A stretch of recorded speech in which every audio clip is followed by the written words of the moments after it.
Good day. It is truly a pleasure and privilege to speak to you today on the occasion of World Steelpan Day, and in my capacity as principal of the St. Augustine campus at the University of the West Indies. I must commend PAN-DEMIC and the World Steelpan Trust for arranging today's celebration. PAN-DEMIC is recognized as the parent body for steel bands not only in Trinidad and Tobago, but in all parts of the world where such bands may exist.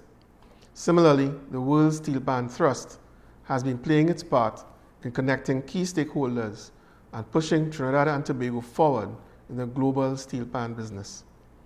Likewise, the UE is one of our most important regional institutions. We are all, in our own roles, vital to cultural development. UE and PAN stakeholders nationally have a natural partnership, and I'll share a bit more on that. So I relish the opportunity to speak with you today. The steel pan conceived and nurtured in Trinidad and Tobago has now taken root across the globe. We thank the world community of panists, tuners, and builders for their sterling contribution in solidly placing the instrument on the global stage. Significantly though, I have observed that the instrument that is the root of a relatively new form of music expression has garnered much more respect from the global community than in its home. In this regard, I hope you allow me to spend most of my time on elaborating on this last point. Now, my work on the steel pan came to a head with the establishment of the Steelpan Initiatives Project, or SIP, in December 2005. And this project was funded through a grant from the government of Trinidad and Tobago. The SIP's projects included the Genesis Pan or G-Pan, the MIDI Pan, which was later renamed the Percussive Harmonic Instrument or PHI, and RoboPan, which is a traditional steel pan rigged to be played by computer. I saw the SIP as part of a greater strategy to entrench Trinidad and Tobago.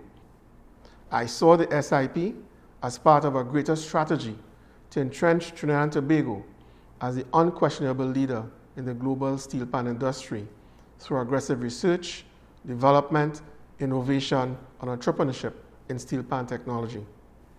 I saw steel pan as the cornerstone of a new culture that would focus on innovation-led entrepreneurship in Trinidad and Tobago. Germane to this vision are the facts that the steel pan is over 70 years old.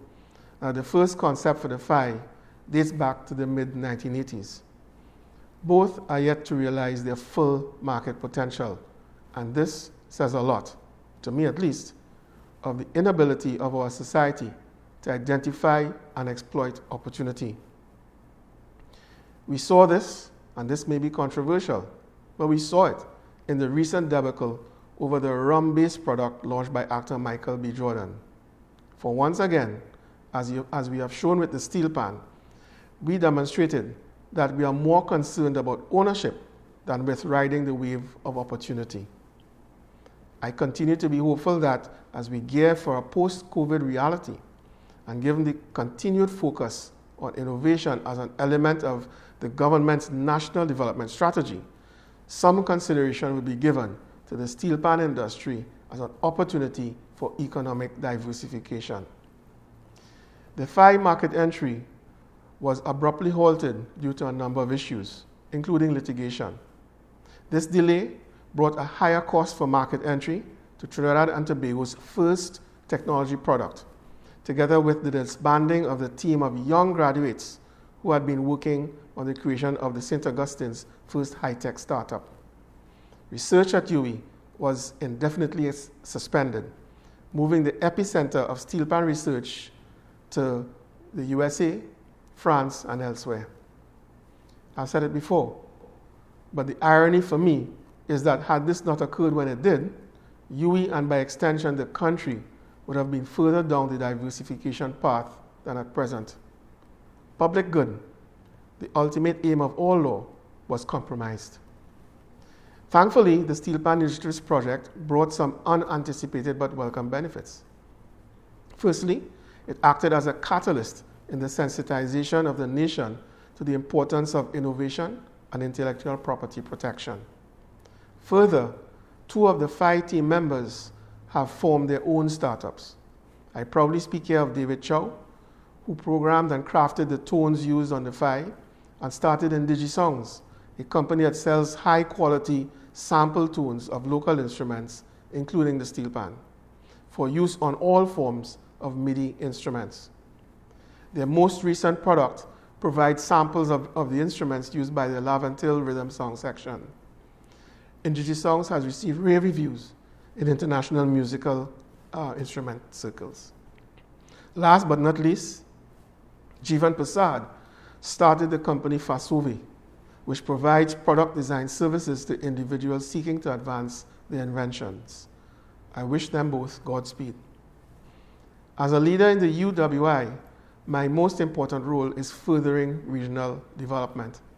Indeed, the UEAAA Strategy 2017 to 2022 is entitled Revitalizing Caribbean Development.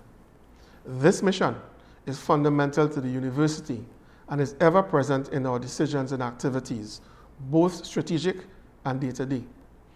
My outlook is that the arts are absolutely vital for the growth and prosperity of this region, economic, emotional, and spiritual. It would be remiss of me not to mention an issue that I raised some time ago. The matter is reflected in the title given to this occasion itself, World Steelpan Day. All too often, our focus has been primarily on the instrument, but as awesome as it is, and as potent as it is in the quest to build robust steelpan entrepreneurship, the fact is that it is an inanimate object that brings zero value without the hard work and creative genius of our tuners, pan builders, and panists. It has and always will be about people. World Steelpan Day is to be more for them than an icon that is the instrument. Our creative professionals form an ecosystem that has a critical part to play to the success of commercial ambitions. We need you. We need your inspired minds. We need your training and skill in your chosen art form. We need your mastery of Caribbean culture. In the global market space, if it is our culture, that makes us distinct. And as we have seen many times, when given a position on a world stage, our culture always stands out and sets us apart. And so in closing, I would like to congratulate today's organizers. I would also like to thank the many panists, creatives, businessmen, and other stakeholders who continue to pour support into this industry. This work does not go unnoticed. Happy World Steelpan Day.